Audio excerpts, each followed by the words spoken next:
Like it? Yes, sir, dude. I broke so many laws on the way here. I was breaking no less than 3 laws. Nice. I was like talking to you on the phone and went right by a cop. I was going 50 and a 30. He just like looked at me and like, I was like, oh, dude, I'm fucked. But he didn't get me, motherfucker. Right. Cheers, brother. Yeah, man. Yeah, so hyped you came out. Yeah, man.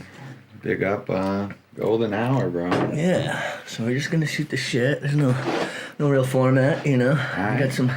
Got some topics I kind of want to run down, and Alright. obviously we're gonna have to talk some C's talk up in here too. But Celtics Nation, baby. yeah, Let's go. yeah.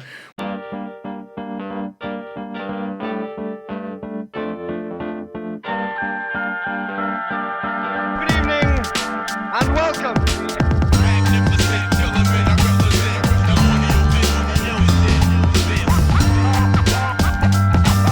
Good evening and welcome. Well, hey, Golden Hour, episode 26. That's right, we out here, player, and we have a one-of-a-kind guest today. This is my man, Big Dog, is in the house right now. Yeah, what it do? What Third up, time's what a up? tizon. Yeah, Yes. Welcome, how are things? man. Good, man. Life's good, you know. Ups and downs, enjoying the ride, you know. So. Yeah, I saw you last night when I popped in the Needs for a sec. Do you end up watching Super Bowl? Yeah, we'll watch Super Bowl, but one of your previous guests, Rhetman, came over. Oh, nice. And so we were mostly listening to reggae records with the Super Bowl kind of Yeah. on the screen there. You know what I mean? So, Nice. I went to McGillicuddy's with my dad. We got hammered. Shit. Yeah, we were drinking like some high-end whiskey. Yeah, man. Like eating some chicken wings and offending the staff and shit. Nice. Well, actually, the waitress was actually really cool, but then like her boss came over and was like, "You need to stop paying attention to them." And we're like, "What?" We're just tipping this chick like $80. Yeah. But yeah, well, shit, hyped you came through, my man. Yeah, psyched to be here, man. I've been feeling the guests lately. Matlock. Yeah, I just copped Matty L's the man. I just copped the lock skate hat. Rhetman episode was awesome. Definitely, if we talk about my DJing stuff, I definitely got a lot of props to give out to Rhetman for sure. You know what I mean? Hell yeah. In terms of, just for people who don't know, Matt Robinson, aka Big Dog, let's check this one off right away. I know it, but where did Big Dog come from? Oh, Big Dog.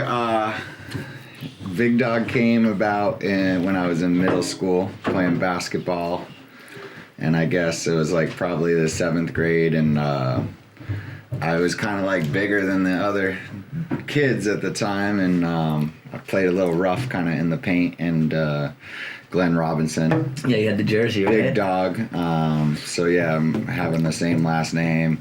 That was kind of my basketball name, and yeah. I mean, I thought it was cool when it was on the basketball court, but then like people started calling me Big Dog outside of the court, and I was like, oh, I guess it is what it is. You know, you don't choose your nickname. So. Yeah, and it's like anyone who does try to make up their own nickname, it's like, no, dude, you can't do that. Yeah. So it works. It is what it is. You ever know anybody who'll be like, people call me and they try to like insert a nickname? It's like, no, they don't. Yeah, it kind of like comes across like cheesy. It's like, call me extra crazy cool, whatever, blah, blah, blah. My nickname's awesome. No, Yeah. But yeah, so I brought you this Jazz Mataz, because obviously, you know, as someone who supplied me with damn near probably half of my records that I own, and knowing what your collection's like, I'm like, dude, what could I possibly gift the Big Dog that he might not have? I don't have this, and I'm really pumped. Hell yeah. Jazz Mataz Volume 2 sick. Instrumentals. That is tight. I've never even seen this. I was just gonna say, like, I don't even know if that's something you could really buy. Like, and I think I got that at the Guru show. Oh, sick! Rest in peace, rest Guru. in peace. Yeah. Yeah, man. Ballhead slick. Why is the pressure on my dick? Yeah. And we lost a rapper of De La Soul. I guess yesterday. Oh damn! Did you not hear about that? No, I didn't. I haven't been on the internet really today. Yeah. Yeah, crazy. I love De La, so that one kind of hit me. You know what I mean? Yeah, it's crazy. Getting older, you know, people just start dropping off. So, rest in peace to those that are no longer with us. Yeah, and you know, And bless up y'all that are alive too. Word up. Yeah, so I don't know. We're gonna bounce all over because that's what we do. You know, I'm a little bit of a scatterbrain. Alright. But so yeah, talk about. Let's just get the A-Dog thing on here. Yeah, like what did Andy mean to you? I know you guys were, you know, A-Dog. brothers. Oh man. How do I went right to the emo shit. Yo, he was. I don't know. There's so much I could say. I don't know, like Andy, like I didn't hang out with him like every single day or like kick it with him all the time, you know, but like he always made like whenever you were with him, whether you saw him on the street or I was up at his crib, I like would record some mixtapes up there sometimes and scratch with him a little bit, which at first I was intimidated. And then one time I was up there scratching and he's like, yo, that's sick. And I'm like, yo, A-Dog just said that, like, that's sick. And I'm like, it gave me so much confidence because I'm not like always a super technical scratch DJ or whatever, but A-Dog just like made everyone feel special, you know what I mean? And whether you walked into Red Square, he would play your favorite song just as soon as he saw you, or whatever. And he was like, I mean, this is kind of an A-Dog move giving me this, you know what I mean? Like A-Dog tried to kind of style everyone out, you know what I mean? I'd go to his house and I'd leave with a record, or I would leave with a hoodie, like a fresh hoodie, and like he made you feel like you were the man. And like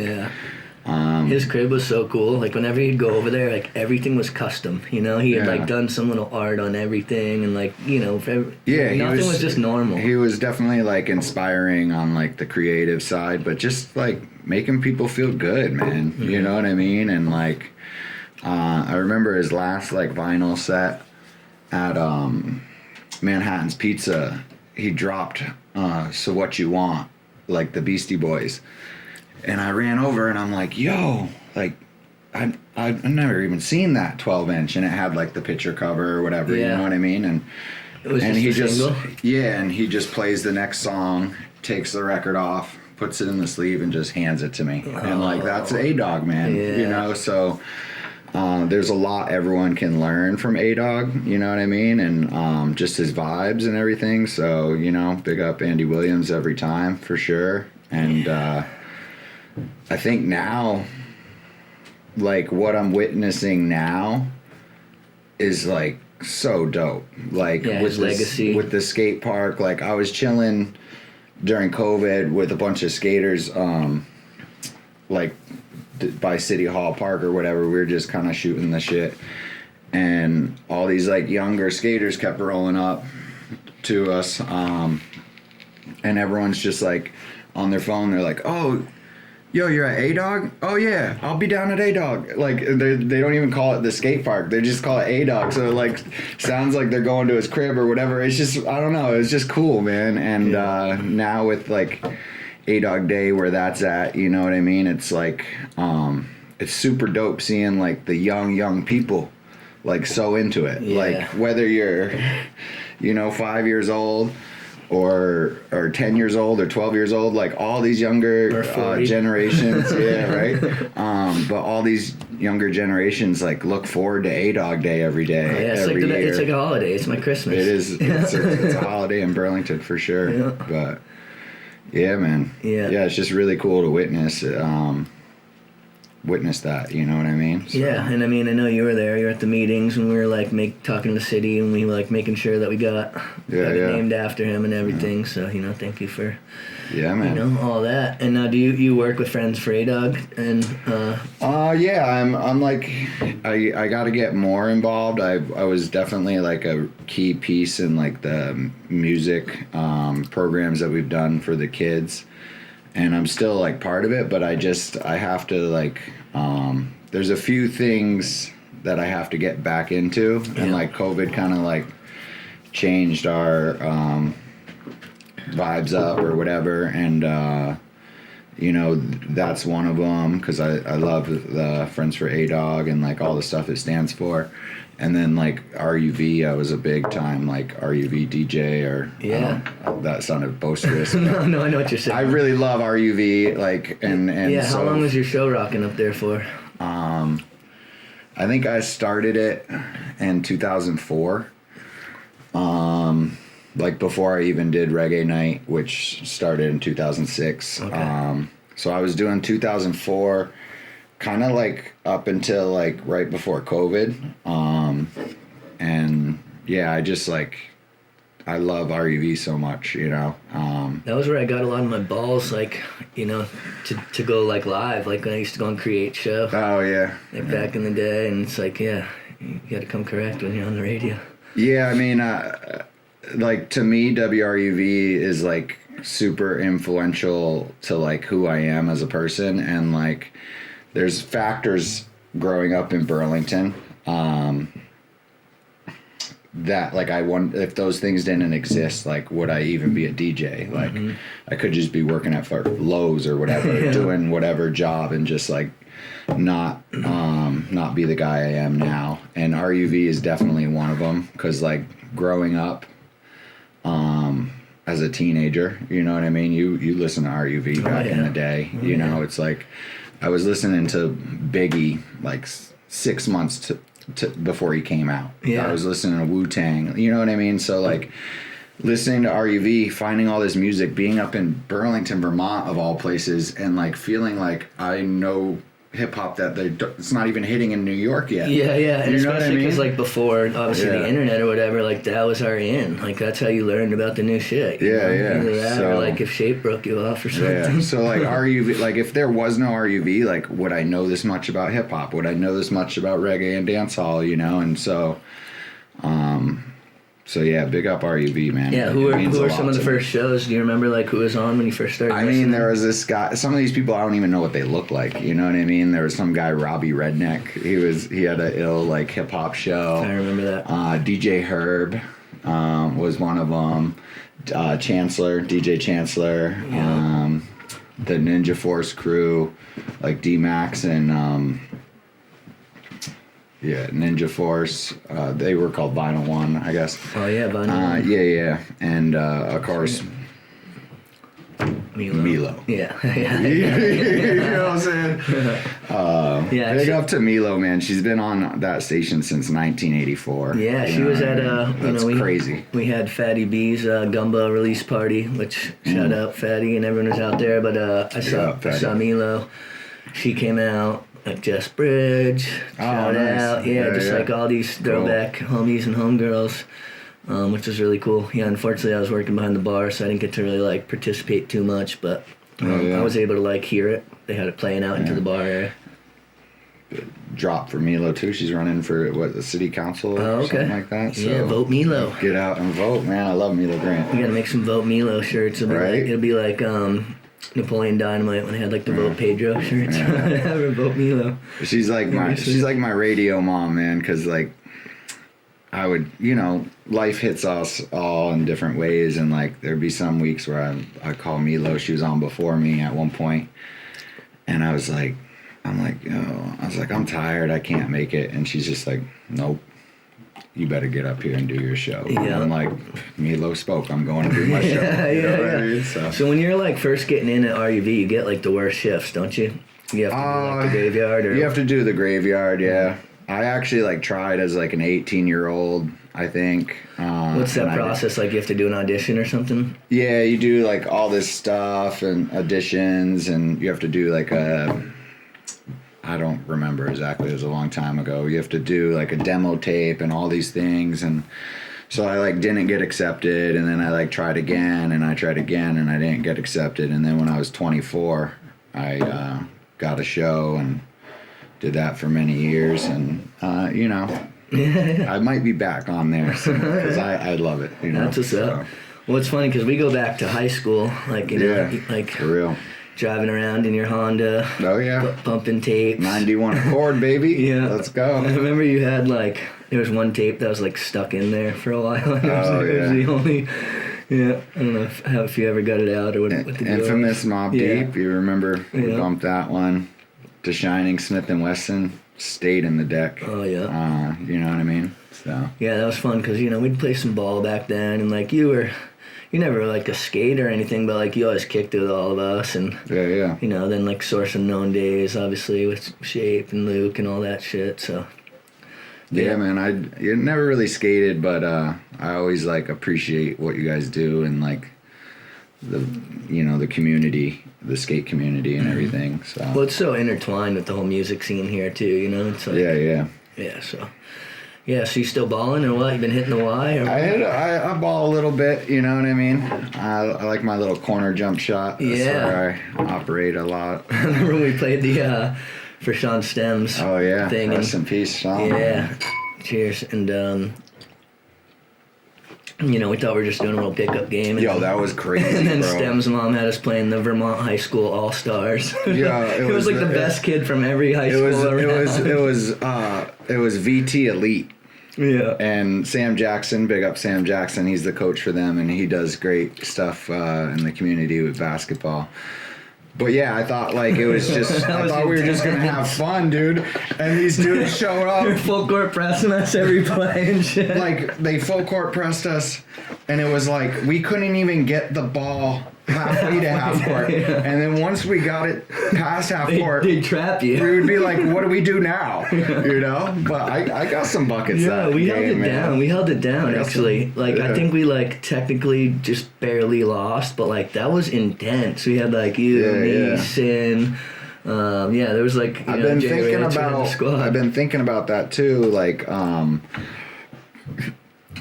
I'm sure you know the skate parks in the area more, but it would be dope if there was a skate park next to a basketball. I know. I want to get a basketball court built at the WRUV in Winooski because it's you got a. But isn't Waterbury or something? Is there one where there's a basketball court and a skate park? Yeah, there's I think there's just one hoop. I don't think it's a full court.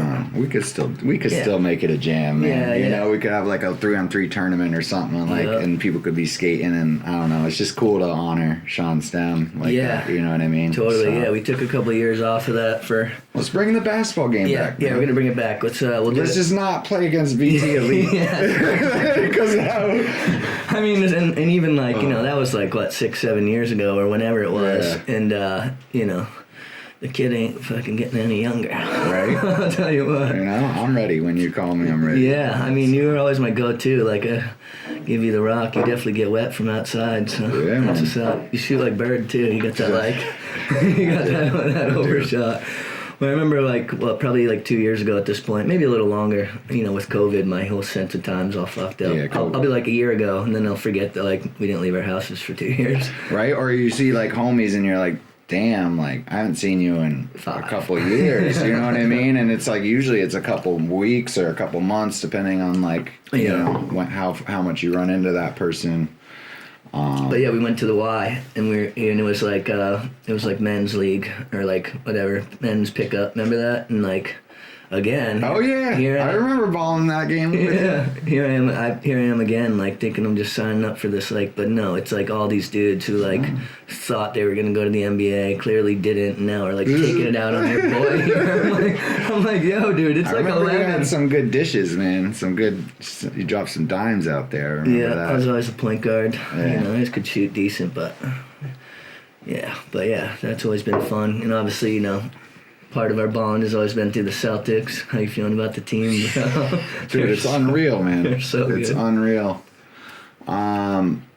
It's sometimes I just don't even believe it because I started liking the Celtics when we had Eric Montross and Dino Raja. You know what I mean? And they were not good at all. And so to see where we're at now, it's just unbelievable. This is my favorite team. I've been a Celtics fan my whole life. This is crazy. This is my favorite team. And we got this is crazy. Even Tatum, who's obviously having the craziest year, but the past couple games, it's you won't even think he's playing that well. But then, Derek White will go off for 30 or that's the thing, the maturity that he's had where he's it doesn't seem like he's trying to chase stats. He's making everyone better, and that's the ultimate you're a champion if you can do that. You know what I mean? And so he's doing big things, even when it doesn't look like he's doing big things, you know what I mean? And the coach this year, I'm kind of feeling that. He's the youngest coach in the NBA. Yeah, he's dope. He's coaching the All-Star game, which is coming up. Yeah. Which is pretty sick. So that's actually went down to Boston maybe a month ago, and I met up with Dub. Oh yeah. Evan and Paul. politics. Oh, nice. Yeah. Yeah, and his brother Trev, and we went out to the game. It was a good time. That's what's up. I'm going to a game soon. Yeah. I haven't seen them live since they had Isaiah Thomas. Oh, damn. So I haven't seen Tatum or Brown live. Oh, Like, I crazy. got to get there, man. You know Yeah, what dude. I mean? I know I tried to hit you up actually the day I was going down, but I think it was a little too close. You had to take work off or something. So, Yeah. but I'm always down. Yeah, we Always got to go to down. one for sure. Yeah, that'll be a good time. My thing is like I can't go to Celtics games with people that aren't fully about it though. Oh. It's like I'm like a whole different dude. As soon as I get in Yeah. there, dude, I'm like no, like we're getting there early. It makes me... I want to be the first one there. I want to be the last one to leave. It makes me kind of like feel like a little kid. Like I get there and I'm like, I don't know what to do. I'm like, I don't even know what to look at. I'm like, do I watch the Jumbotron? Do I watch the people dancing? I'm like, it's so crazy when you walk in, you know what I mean? And like the last game I went, I sat courtside. Oh, sick. Was that with the Burton seats or? Yeah, Burton. Nice. My homeboy Corey Crowder hooked Oh me yeah, up. shout out Corey. That's Yeah, what's man. up. That's a, Code that's a Dog. throwback homie right there. Yeah, that's my G. Yeah. But yeah, I sat on the court, you know what I mean? So that was crazy. Do you remember who they played? It was that season with Isaiah Thomas where like no one thought the Celtics would do anything, and they just like played really well, and like they got swept by Cleveland in the first round of the playoffs, but the crowd gave them a standing ovation. Like for getting swept, just because they made it there and they played hard and they like. I mean, kept Celtics people, fans like, are the realest fans there are. Yeah, dude. they kept people entertained, and the whole Isaiah Thomas thing was like super exciting when that happened. Do you know what I mean? Yeah, So, he was like what 5'6" or something or 5'6". yeah, I love those small basketball players, man, for sure. Yeah, that was dope.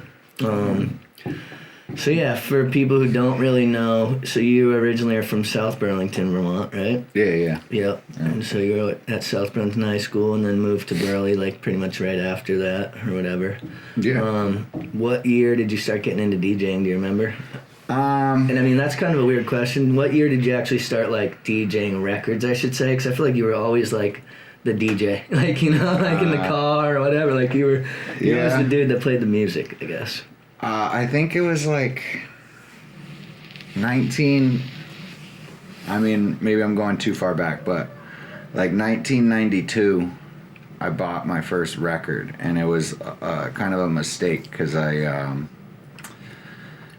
I wanted it on cassette single. I used to go to Pure Pop every week, and you'd fill out this little sheet. You'd go through their book, and you'd fill out the sheet. For what to order? Yeah, and we were kids. I was 12 years old. It's like you don't have a lot of money. I couldn't buy the whole album, so I bought the single.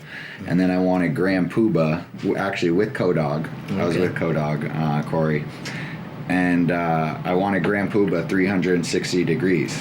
And they didn't have it on cassette single, so I bought it on record.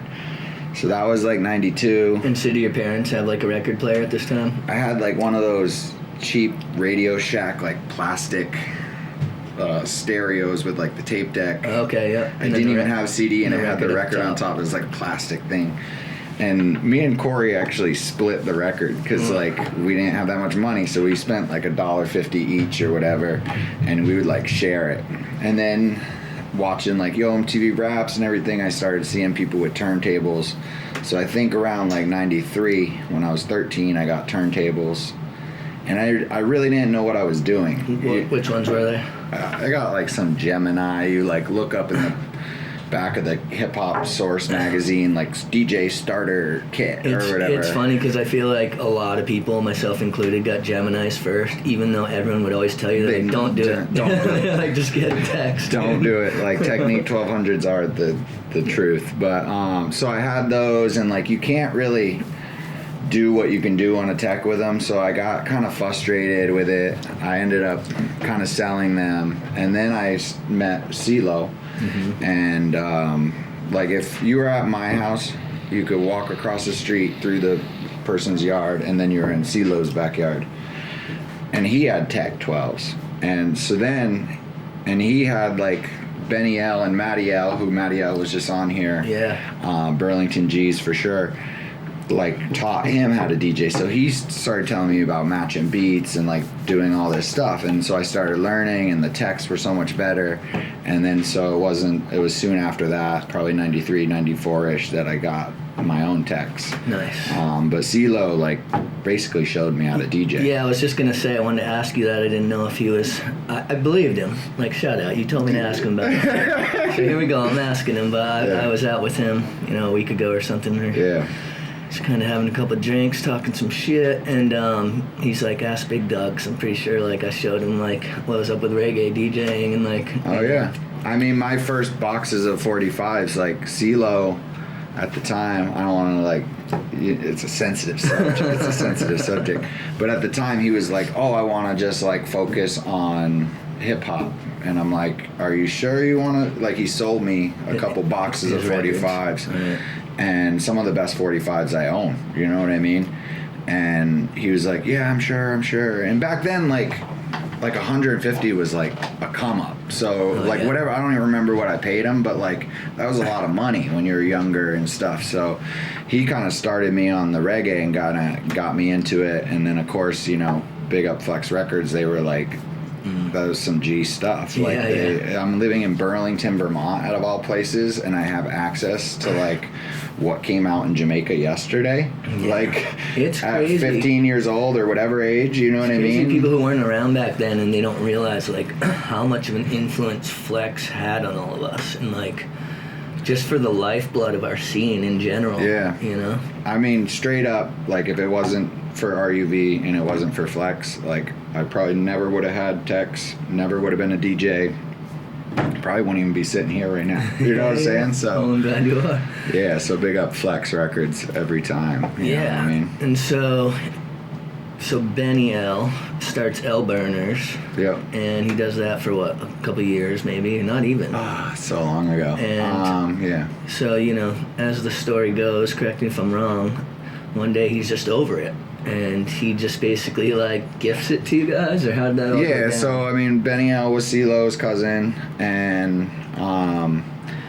when he had L Burners, he had like a day job or whatever. So like, it was open from 5 p.m. to 8 p.m. Maybe. Yeah. And we would actually drive by on Main Street, and it was at 161 Main Street. At that time, later on, it was Flex Records, The Cause, and L Burners, like all in the same hallway.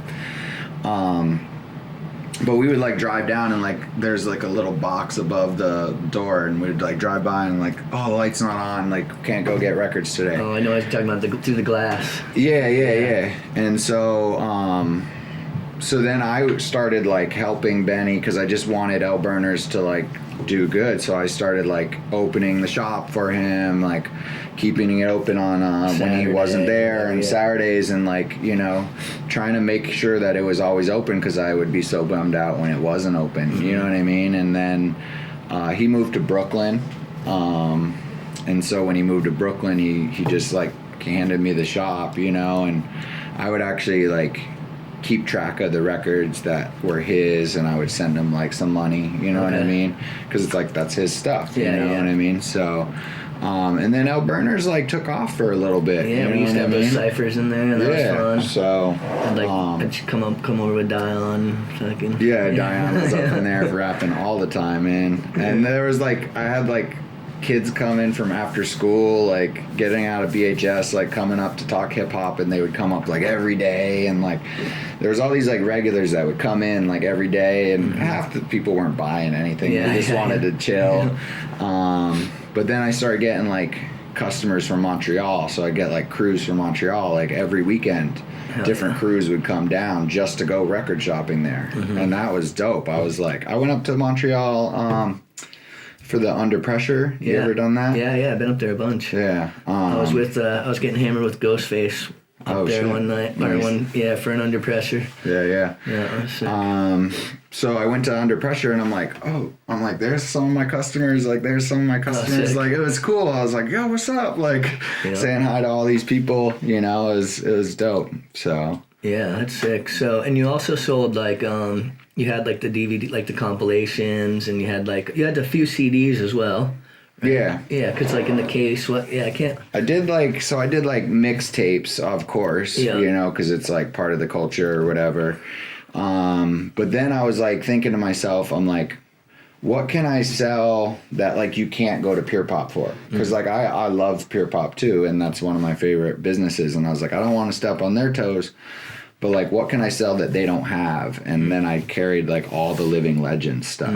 You know what I mean? Because it just was, you weren't gonna find that in Pure Pop. I just pop in and be like, what you got? And you'd always like, you'd be like, oh, I can get this for you. And then like at the beginning of that, I saw Living Legends in Hyro at Toast, right? No, it was at the old Higher Ground in Winooski. I saw a Living Legends show there, and I approached them, and I was like, yo, I have this store, and I want to sell your products.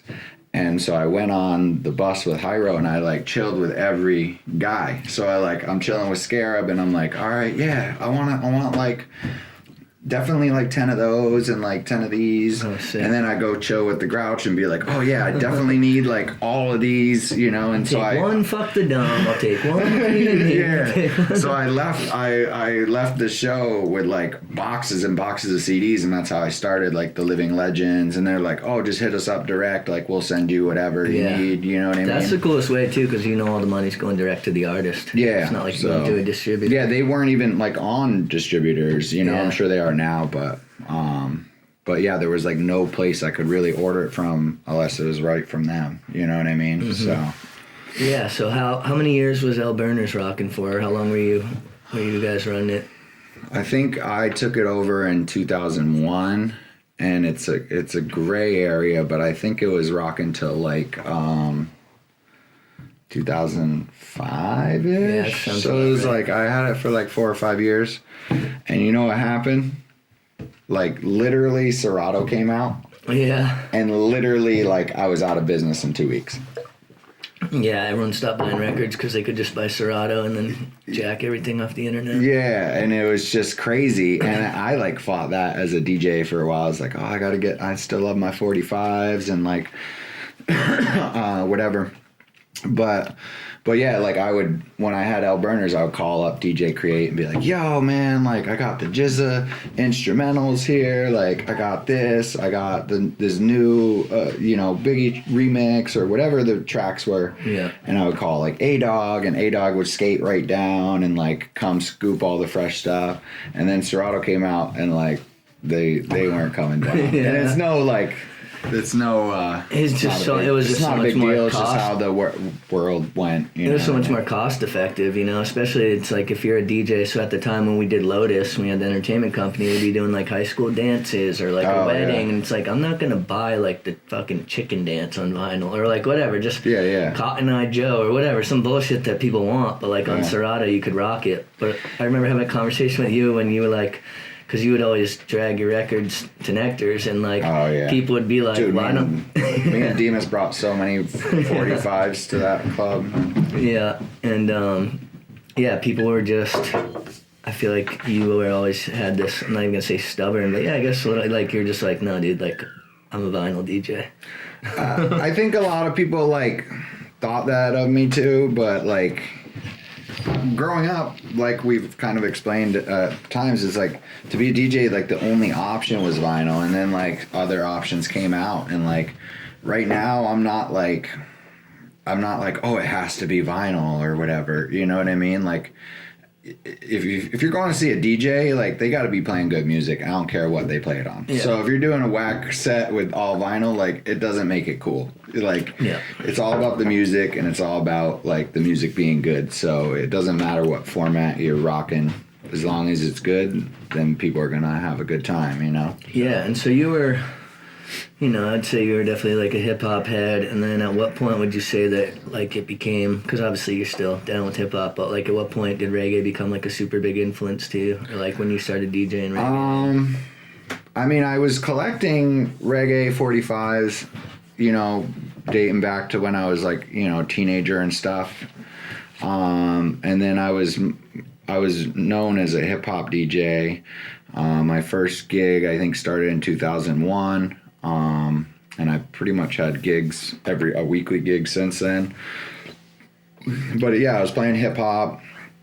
And then, hip hop kind of shifted and kind of went in a different direction, and got real mumbly. And so, like, I always had reggae, like, in the back burner, but I never thought I would be, like, a reggae DJ, Like, it was just always a love of mine.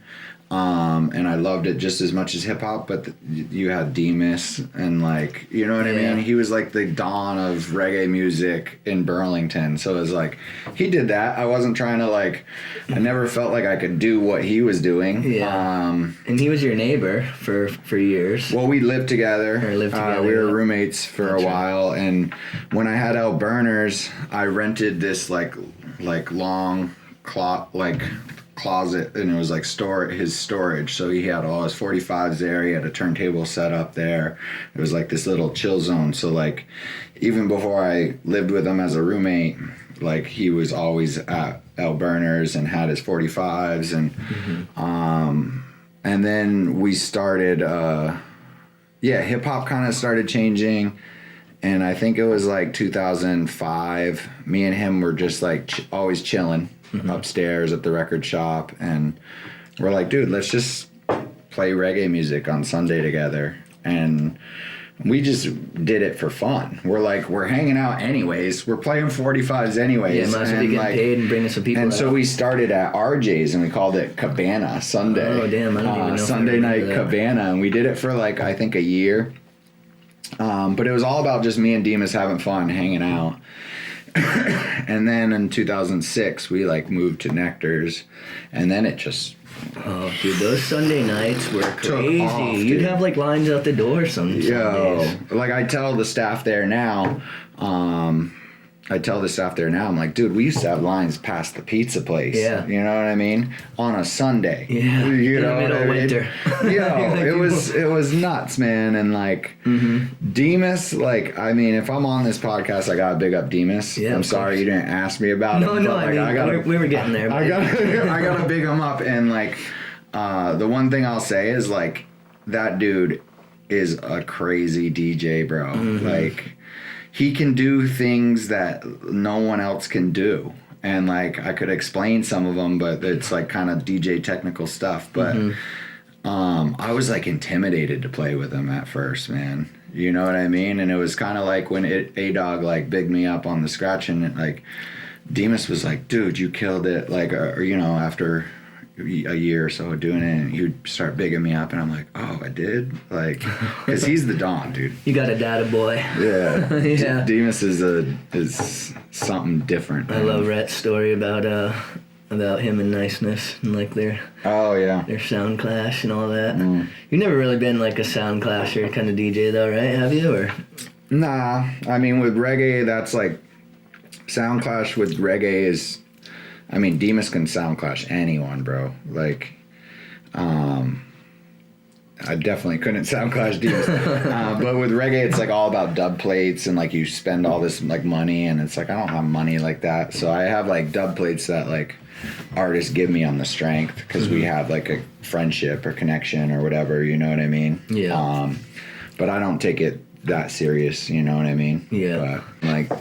all the influences, it's like I could go on for days. Oh yeah, well, about all this I'm stuff. not in any rush, bro. I think I told you, but I'm back in school. But I had a Monday class, and because Mondays are like when Mesha usually has the day off. Yeah. I just dropped my class, and my teacher was like, "Why are you dropping it?" And I was like, "Oh, I got like a podcast." She's like, "What?" Nice. Like, oh. But yeah, it's going pretty well. Just finished first semester, 4.0 player. Sick. Second semester now. That's what's up, man. But yeah, between the kiddos and work, and I'm not doing higher ground like indoor shows, so I just like do the outdoor stuff in the. Oh, word. So, but I'm up at the Essex. So. Yeah. I worked at higher ground for mad. Yeah. Yeah, that was another thing I wanted to get to. So, what years were you at higher ground? Because I mean, I remember, but I can't like quite. I was there.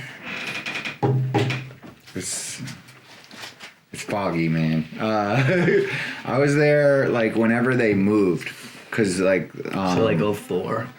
Yeah, like the homie Foshel. Andy, shout out Foshel. Shout out to Foshel. Like, just called me and was like, "Yo, man, you want to work tonight?" And I'm like, okay. He's like, it's a reggae show or whatever. So I think like the first show I did was like Steel Pulse or something. Oh hell yeah. I saw Steel Pulse. And then I just started working there. Like it's like I didn't try to work there, you know, but the homie called me and yeah, it's crazy. You see mad music, you know what I mean? Yeah, and I actually saw Steel people. Pulse in St. Thomas in the Virgin Islands. Oh, sick. Yeah, it was like this outdoor amphitheater. Oh, dope. Yeah, I'd love to see Steel Pulse. my brother again. and my sister and I. Nice. Got my brother to smoke some weed, allegedly, which Nice. he hasn't done in a grip, but yeah, so you started, you know, so Reggae Night was Sundays, and like we don't have to get too into it, but you know, the homegirl Chelsea got shot. I happened to be right next to her, and it got a little grimy there for a second, right? Like, you know, and like not always, but there would just be, I don't know. Like, how would you kind of describe when you took the quick little hiatus, or when you switched nights, or? I mean, yeah, something happened, and we just took a little break. You know what I mean? I don't think that was really even like related to my night. I think it was just like a random. Oh yeah, occurrence. I wasn't trying to say that. It definitely was not related to your night. It was just that it just so happened to be on your night.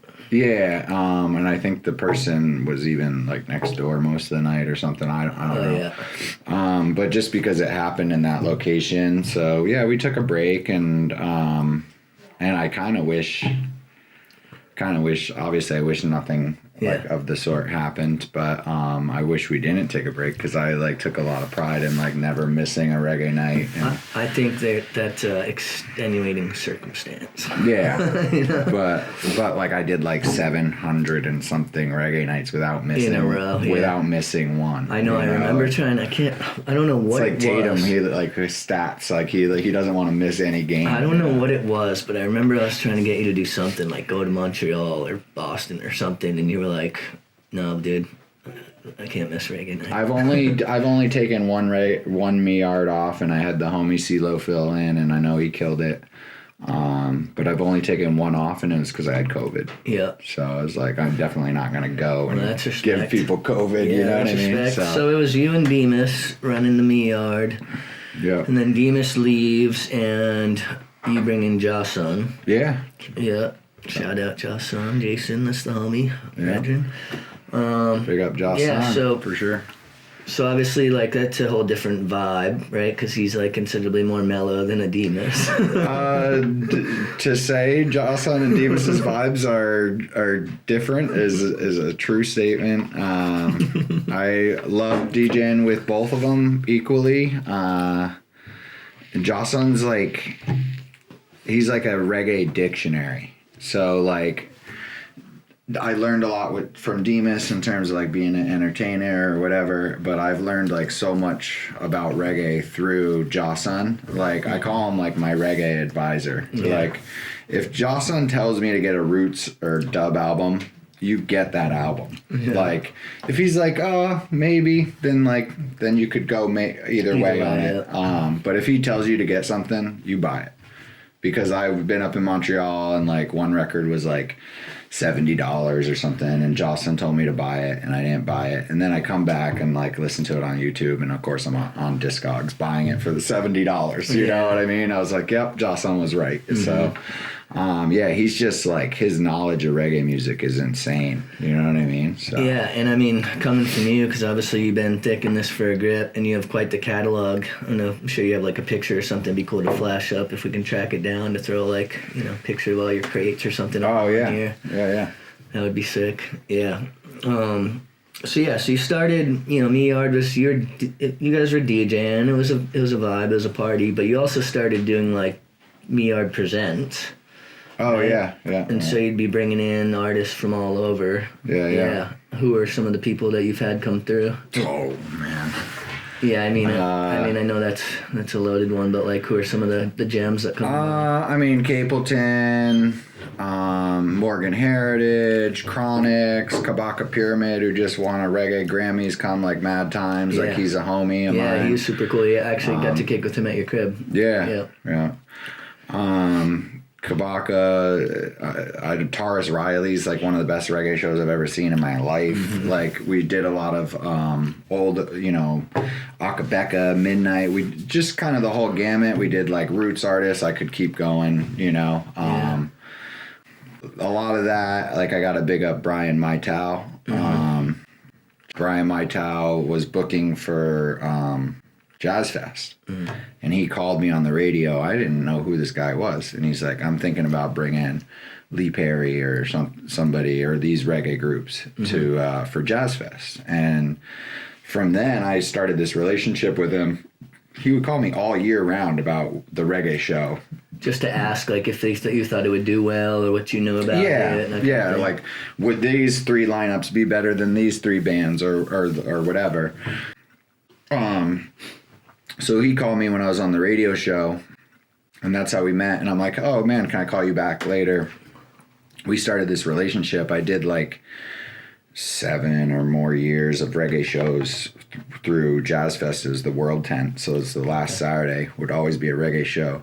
And then we got that relationship, and then Brian like loves reggae music, and then he transferred to Nectars. Yeah, he ended up being and then a we partner. just did like, I mean, I'll have to give you some flyers of some of the shows. Yeah, let's do a rundown somewhere in here. Just like put some of these flyers up in. But he, I was actually going through my flyer book with Red Man last night.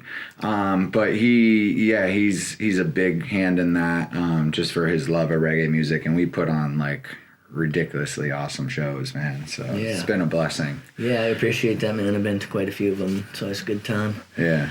Yeah, Brian ended up being one of the owners of Nectars. I know they just sold to someone new not too long ago, right? Yeah, we got some new guys in, and I like really appreciate like how much they're into music, and like they just redid the lighting, and they're kind of like they really got a lot of good vibes when it comes to like their passion for music and live music. So I've been there for 3 different owners. Yeah. Like I've been there for 3 different groups of owners. Yeah, I've been there since like 2006, so I've seen a lot of staff come and go, and I've been there for the whole time just trying to hold it down, you know what I mean? So now Reggae Night's Thursday night.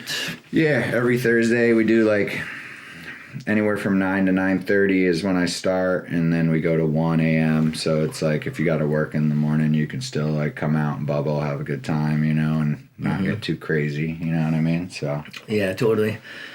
And so obviously it's not like quite as crazy as it used to be. Do you think that has to do with just like a sign of the times or the night of the week, or? I mean, we've all gotten older, so it's like all the homies that were like in line to get there in 2006, like now have 3 kids or whatever the situation is. But like the vibe's still there, like I don't know why there's tons of Jamaicans in Vermont, but like when Jamaicans are in the place, like the vibe, it doesn't matter how many people are in the room, like the vibe gets up all the way up. Yeah, I wonder what's up with that like connection of like the Vermont Jamaica connection, because like they're a grip of them. Yeah, but it's still, it's not as, we don't have a line going down the street, you know what I mean? But it's, the vibe's still there, and like, I put a thing on like Facebook or something, like all my years DJing, like, you always show love because you're the homie, you know what I mean? But like, people can come in, dance, have the best time ever, and then they just leave. Yeah. And like, half the time when you're a DJ, like the only interactions you have with people, they're like, oh, do you have this song on my phone? And then you're like, I don't have that song. And then they just look at you like screw face, and like, so it's like you just like, your social interactions are like basically bumming people out, and then everyone leaves, and no one says like, oh, you killed it, or I had a good time, or like I loved when you played this. Like no one gives you a compliment. And like, I would say now, I do. You do. But I would say now more than ever, like I'm feeling appreciation from people more than I ever have. Awesome. And like people are bringing me home cooked meals, like Jamaican food, Caribbean food. People, some people went to Jamaica, brought me this sick backpack with a t-shirt in it and a little bottle of rum, like, that's awesome. So people are like really just showing me love now, and it's like more than I've ever felt as a DJ. So it's pretty dope, man, and it doesn't go unnoticed. You know what I mean? So. Hell yeah, that's what's up. Speaking of people giving people things, and I'm pretty sure you probably know what I'm gonna say now. Awesome. But so, you know, I was almost reluctant to share this story just because of how like personal it is. But I'd be remiss if I didn't, because it was just that epic. So. It was my 34th birthday, and I was at your crib. I didn't do anything all day. I just came and met up with you. And, like, we were just hanging at your crib. And I didn't know how old you were turning. Yeah, you didn't know how old I was turning, and you're in your room. And we weren't even talking about, like, the Celtics or anything. We were just, like, talking. And then I started to tell you the story, and I go, 1 year, 4... And you came out and you threw me Paul Pierce number 34's jersey, and you go, happy birthday. Now the story I was telling you was 1 year for Stem's birthday, I gifted him a Paul Pierce jersey. Yeah. And that was just the most insane, like, in my whole life, like, literally, I feel like I'm about to fucking cry right now, but, like, you know, I was literally about to say 1 year for Stem's birthday, I gave him a Paul Pierce jersey. Yeah. And all I got to was 1 year, 4, and you just came around the corner and gifted me a Paul Pierce jersey. Dude, Yeah. that was so G. Word up. Oh, my goodness. Yeah, man. And hit Paul Pierce's number 34. is 34, and it was Yeah. your 34th birthday. Yeah. And that was a dope jersey. It's got just the clover on the front. Yeah, I almost wore it today, but, you know, Yeah. it's February in Vermont, so. Word up. But yeah, dude, that was fucking dope. And, like, you know, circling back, that's kind of like an A-Dog vibe right there, you know? Like, A-Dog would have done something like that, you know? He was always styling people out. And, of course, I love that jersey, but I love you, too, so, Thanks, you know man. what I mean? I really appreciate you. Yeah. Yeah. I'll take that shit to my grave with me. Oh, yeah. I'm not sure if I'll get buried, but if I do, I'll wear that. Word up. Or if you're still kicking, I'll give it back to you. Yeah, that was so crazy. We were like, what? You're 34? The jersey's 34? I definitely started crying that night. Yeah, that was awesome, man. Like, holy shit. That was dope. Yeah, that Love was that. fucking incredible. Yeah, so now that we're talking all emo, and hopefully this is something that you're okay with sharing at least a little bit about, but I was hoping you just kind of touch on Monique, because obviously, you know, she was your friend for years.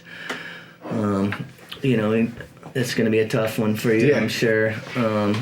But yeah, just, you know, I don't know how much you know the backstory. I'm sure you do about, like, Sean and Meisha. Oh, yeah. And, like, meeting her out in San Diego and coming back here.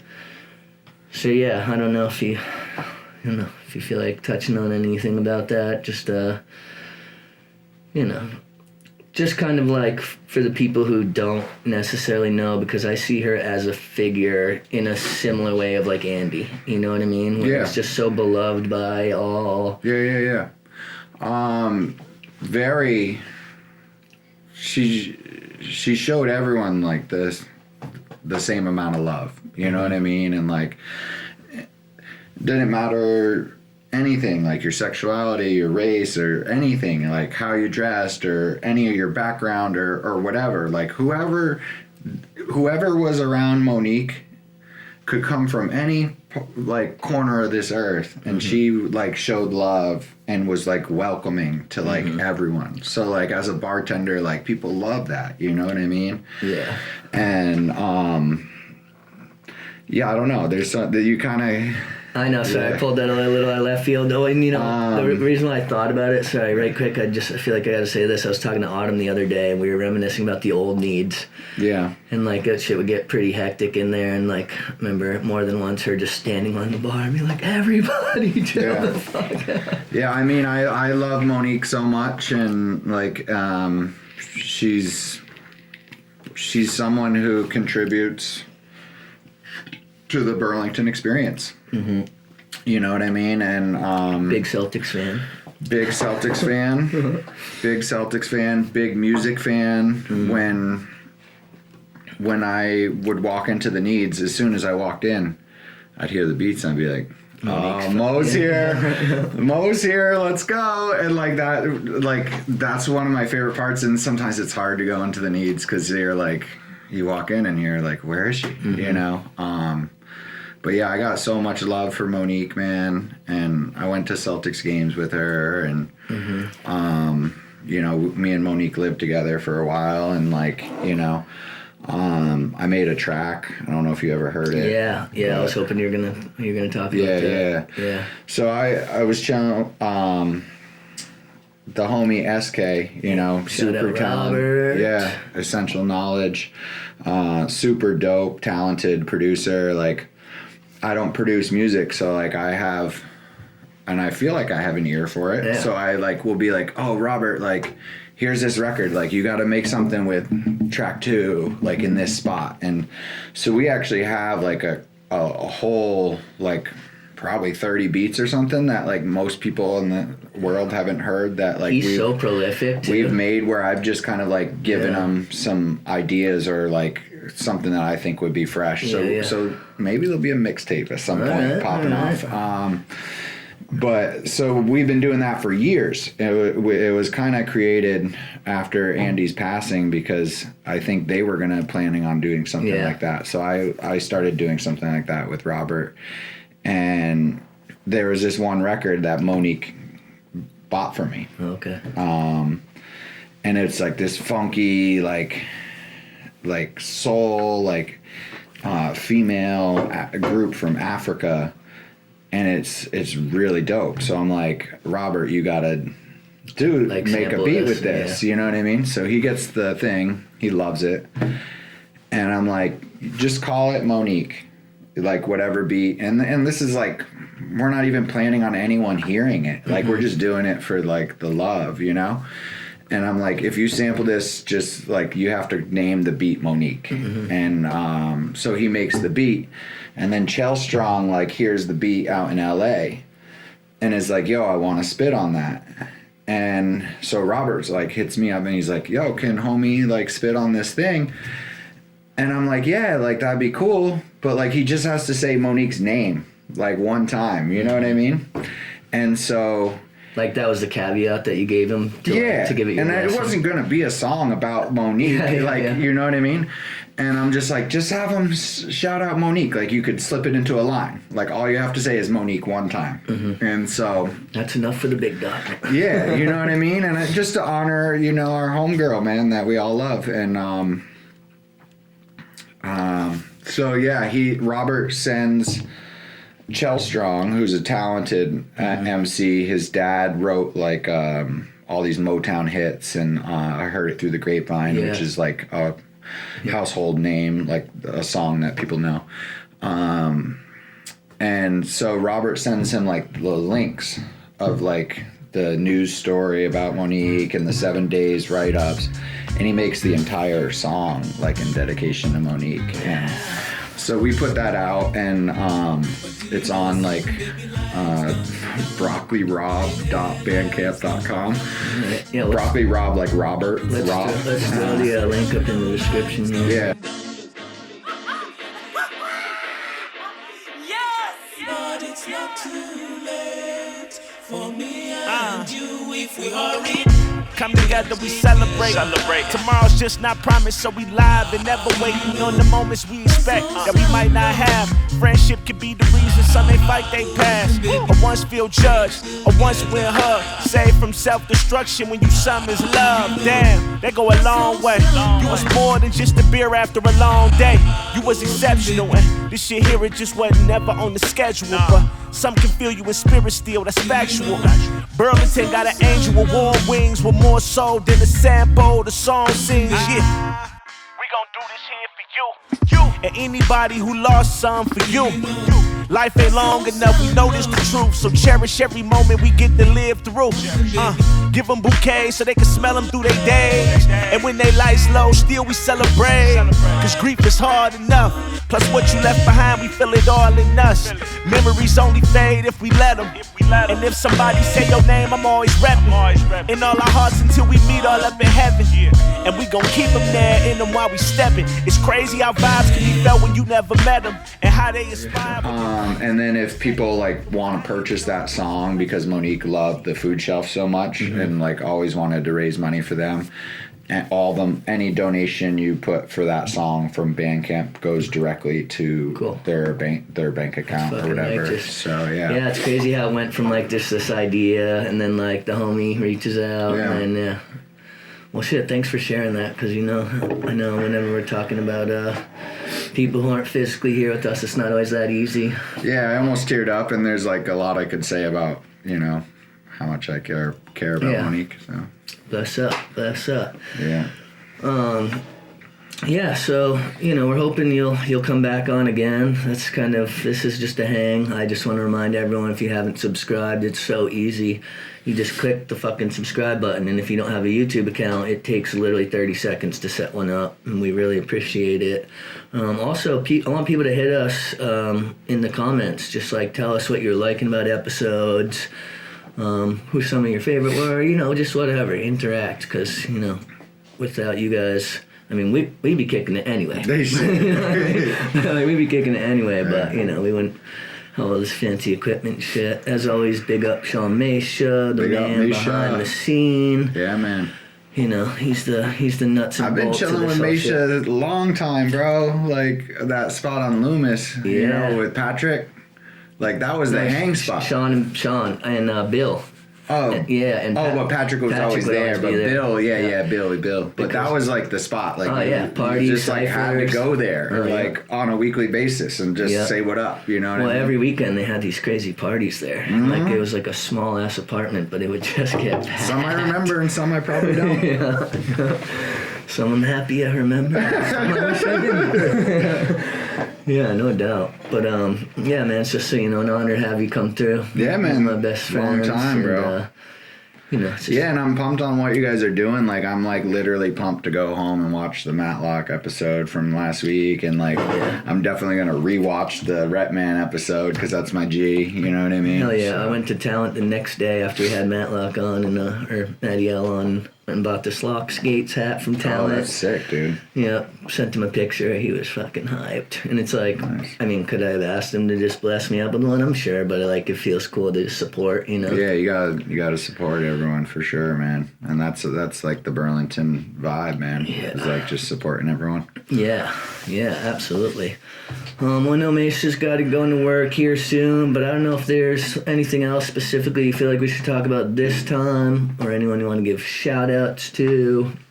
I mean, I shouted out, RUV hard. I could go really hard on that, and Flex Records and all the DJs in Burlington, and definitely Retman. I got my first ever gig.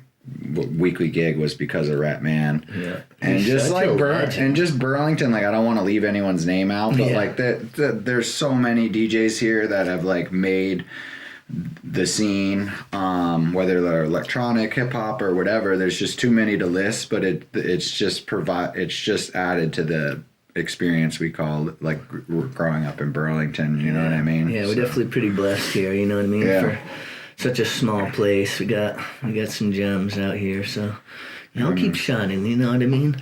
Word up. And this has been Golden Hour episode 26, motherfuckers, with the one-of-a-kind guest, Matthew Robinson, Big Dog. Love you, brother. Big up yourself, big up. Hey. And big up Golden Hour, man. Keep tuning in. That's what's up. We out. Peace.